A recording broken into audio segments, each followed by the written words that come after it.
配当配配盆儿起当当起盆儿盆儿配当盆儿配当起当起皮当当起当盆儿配当当配当配当盆儿配当当不当不起盆儿起盆儿当盆儿配当当起盆儿起盆儿当不当不当当盆儿当当不起盆儿当当不起盆儿当起盆儿起盆儿盆儿配当盆儿配当当起盆儿。Chinese audiences are the best. They are the best. They're young, they're enthusiastic, they're eager, they're curious, they want to know more. Another good word for them is they're omnivorous. In the US, where I come from, audiences are more siloed. You know, I only see ballet, or I only go to the orchestras, or I only like independent crazy stuff. In China, audiences will go to an orchestra one night and some tiny little avant-garde theater the next night. It's the infrastructure that links the two. That's where we see a break or problems connecting the audience to the art. A lot of times audiences, they're curious, they want to see new things, but they don't know where to go.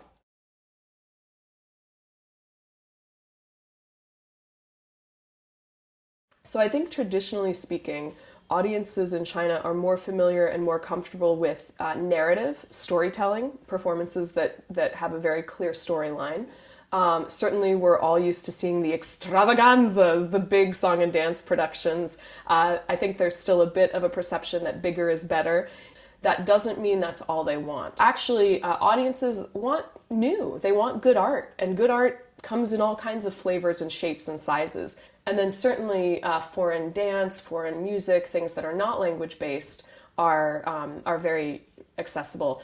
It's really the responsibility of programmers, presenters, and also foreign artists coming here to provide as much background information as possible. The more background information that you present to the theater or the festival as the foreign artist, and the more that you can help them help you communicate what you're all about to the audience, I think that makes it a lot easier.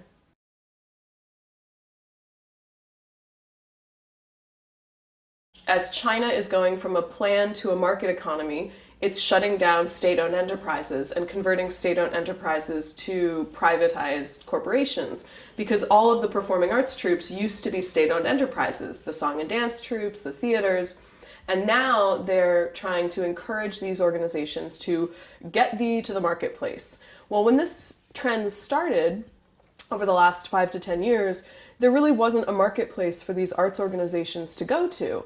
And as a result, a lot of venues especially became very too reliant on ticket sales. And that makes them a little bit risk averse because they want a box office guarantee. And that's made the market a little bit of a struggle for small to mid-size arts groups because they're unknown. And so a venue or a festival doesn't want to take a risk on a small unknown arts group or an art form. You know, more contemporary experimental forms they think are too risky. Not because of politics, but because of economics.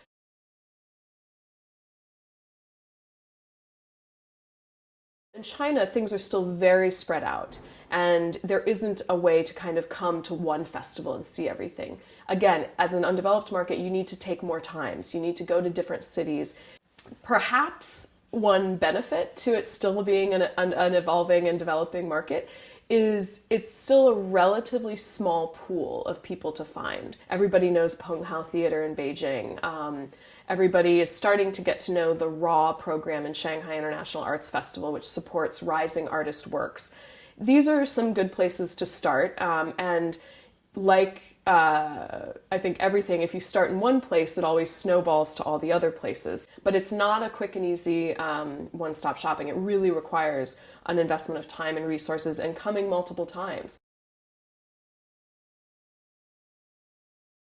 For most live performance, whether you're going to a theater or you're going on tour, and this is for like dance, theater, music, those are regulated by the Ministry of Culture, and everybody needs to get a performance permit. And this is actually true whether you're a foreign or a Chinese entity. The partner organization, the presenter, the venue, the festival, sometimes the agent, they have to have certain accreditation in order to be authorized to apply for those permits to present the foreign performance. You submit, if it's a play, you need both the English and the Chinese translation of the script. You need a full-length video of the production.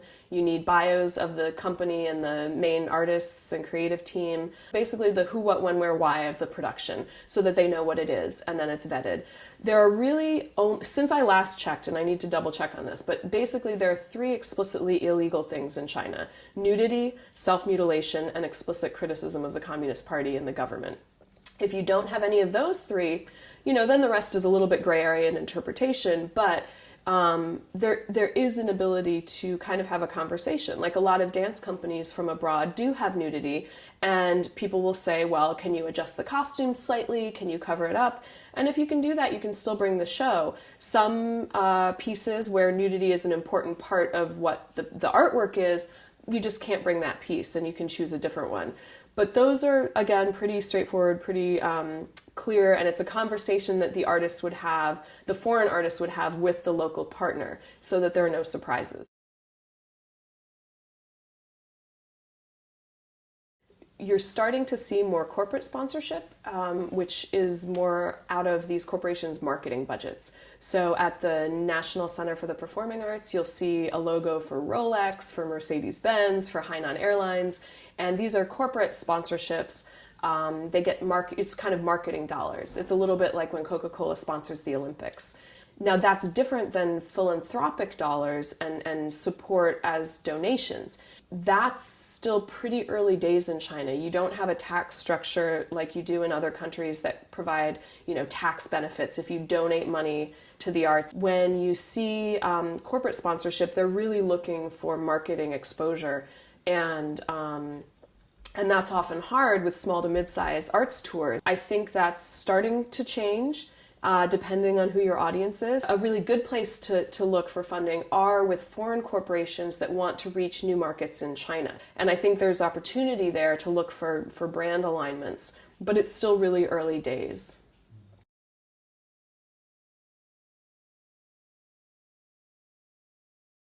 I think the great equalizer in this world is bureaucracy. I think in China, I've had really positive experiences working with government bureaucracies. There's a real awareness in the government that they want to diversify the arts market here. They want to support really high quality art going abroad and going to not just the best festivals, but festivals that make sense for those artists. One thing that's really great about working here is they're actually pretty explicit about their priorities. Right now in China, this One Belt, One Road is a new initiative for business, for politics. Well, once that's a big government priority, there's going to be more funding for the arts that relates to that initiative. So the One Belt, One Road working, it's kind of like the new Silk Road initiative. There's more funding for arts programs that deal with this Silk Road, One Belt, One Road concept.